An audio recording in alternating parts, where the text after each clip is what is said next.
Go and put your hands together right now for Joe Florians.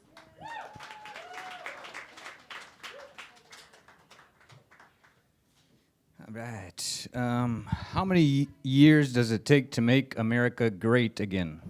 Anybody? I don't know either, but it's not one. I really miss Bo. What, you guys don't know who Bo is? Barack Obama?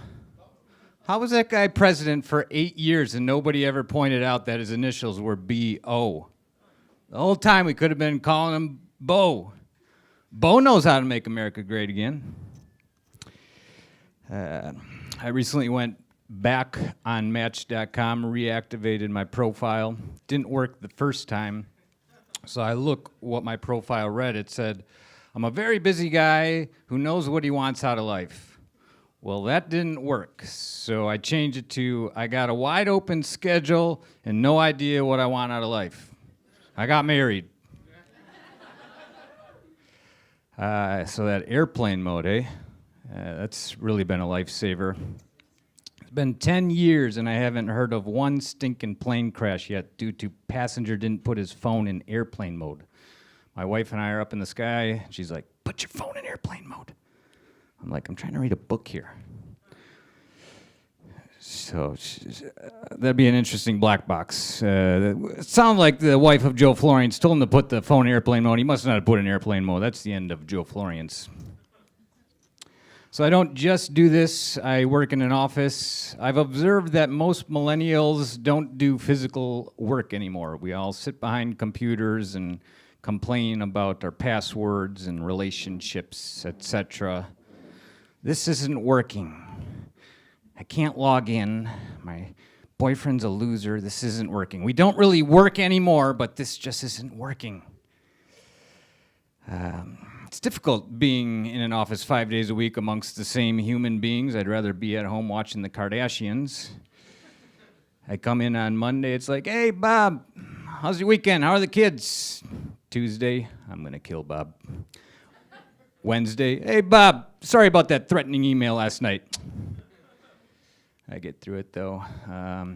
They blocked Facebook where I work, but my boss is my Facebook friend, so he didn't think about smartphones, so whenever I take a break from my phone, I'm like, from the Messenger app, I'm like, hey, boss, what's up?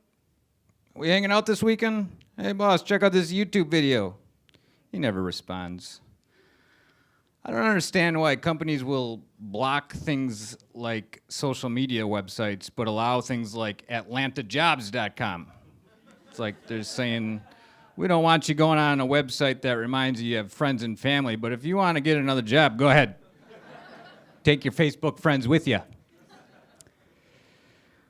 My parents always told me, work hard.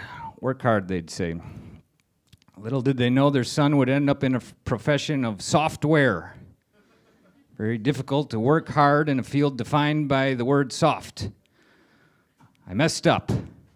I was supposed to apply at the hardware store. My parents are texting now. Got a text right before I got here from my dad. He said, Joe, good luck with the comedy tonight. I don't know if you have a parent who does this. They put my name and then the message. I get it. I'd have to be pretty stupid to be receiving text going, gee, is he talking to me? I am to blame, though, for my dad putting my name first. I used to pick and choose what I would respond to. Like one time he asked me to help him install a ceiling fan. And then he saw me a week later and asked, Joe, why didn't you respond to my text? I said, Dad, you got to put the name of who you're addressing. Otherwise, I don't know who you want to install a ceiling fan.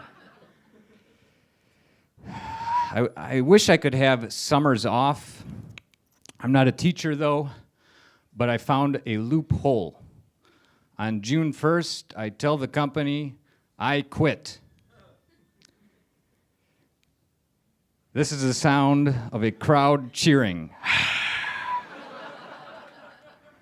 This is the sound when you're at the dentist. And this is the sound of a tired horse.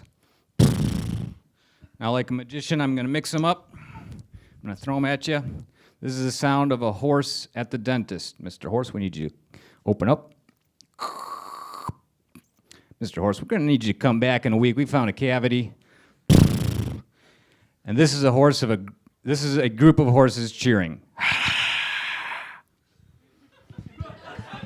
You guys are great. Have a good night.